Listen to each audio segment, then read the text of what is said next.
Go. All right, good morning, you guys. Sorry again that I had to be the model for this. Ideally, you're going to want to make sure your ankles are like typically at 90 degrees. Make sure your posture is centered properly. Good things to look for would be if you could draw a line of axis. Make sure it's like extending through your ankle, knee, hip, shoulder, and head. Everything should always be like perfectly aligned. And again, probably with my age and lack of flexibility, I might not be able to align myself accordingly, but make sure you're looking for that while you're doing it.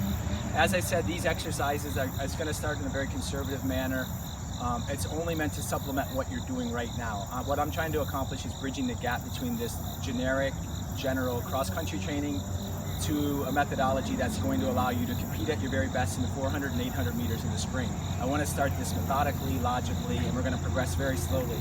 The big things I don't want to do is get you hurt or mess up your cross-country season. I want to make sure that you can compete at your very best. So what we're going to do for this week is it should be not very challenging to you at all. This should not be difficult in any way. It's just going to be an introduction and we'll start working from there. All right, the first exercise was a 90-90 hold. So picture yourself at the very peak of your drive phase. And you're going to hold it there statically. There's no movement involved and everything's at 90-degree angles. So your leg, opposite arm, this. So it's just going to be 90-degree angles and you're just holding it like this. Again, this won't be that challenging for you, but it should like activate your core and it should start conditioning your neuromuscular system to condition the proper pathways. The next one is a single arm chest press with a stance. So everything we're going to do is we're going to try to mimic running. So we're going to make sure you're always in a different positioning instead of doing two stable leg type things. And this is going to be a chest press and it's just single arm. And you're going to do this as quickly as possible. Again, you want to activate the core and you're going to move quickly as possible because we want to create flexibility at a high level of transfer in your shoulders. The next one is a high hold single leg lunge. I apologize for this one for sure. You're going to hold it high over your head with one hand. Accordingly, you're going to stay on the same leg the entire time. It's just going to be a simple forward lunge and then come back. So it's just going to be a lunge, come back, and that is it. The next one is called a calf press. This again will activate your core and it will eventually get your shoulders more than you think. As you can see, we're going to spend a lot of time on shoulder flexibility, mobility, strength, and core activation because these are going to be critical pieces to you having a successful spring. So this one, you're going to pull it out, hold it with both hands. You're going to get in a good solid position and it's just going to be this as quickly as possible and you're going to get in as many as you can and then you'll switch to the other side.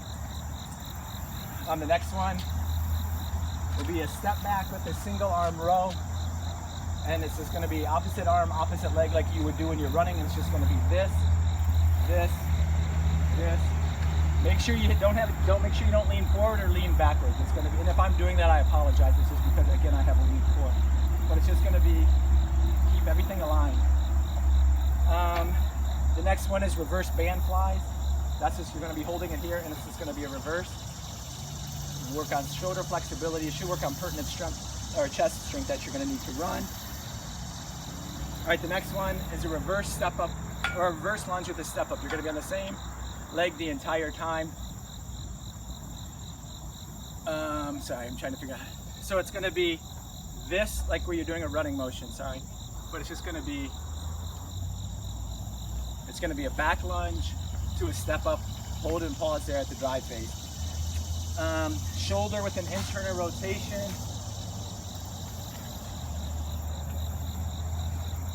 You're going to step up, keep your body straight. You should be fully, like perfectly aligned. If I'm not, again, I apologize.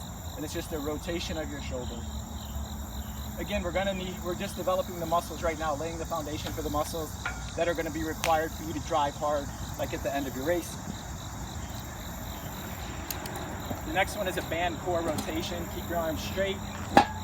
You're going to go all the way across your body. Again, it's going to activate your core primarily, and it's just going to be this motion.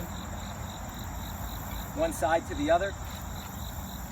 And then the other is going to be a simple single arm curl where you're going to put the weight, find a spot that's going to be a good challenge for you. Hold one arm contracted at a 90-degree angle and it's just going to be this motion and you'll do each side. All right, so that's it. If you have any questions, give me a call and let me know. Thanks.